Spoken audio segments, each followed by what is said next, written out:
this future that's built by this big man, what can we do as the little man around the world to counter that power, because there's an imbalance right now, economically speaking as well. No, absolutely. But that's why we have conversations like this. So we open up the future to conversation. And I have many conversations, whether it's with companies or individuals, and people don't believe that they own that future. People seem to understand or believe that the future is in some way already colonized. Like we've got to accept the sort of constraints we've been provided with, but we don't. I mean, my favorite example here is because we are South Africans, we shouldn't throw too many stones at other people's glass houses, but still, we know America's politics is quite messy.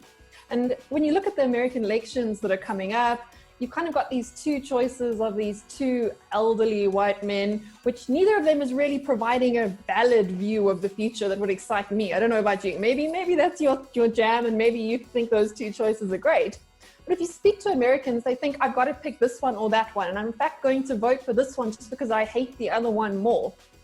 They are operating the future with such a limited worldview because they're saying I have to choose this or that. They are just accepting the options that have been placed before them.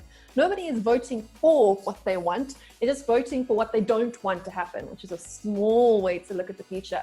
And when you ask them, why don't you just vote for an independent candidate then? They say, oh no, we couldn't do that, because then the other guy would win. And you say to them, but if everyone in America just woke up and voted for what they really wanted, neither of those two men would even feature.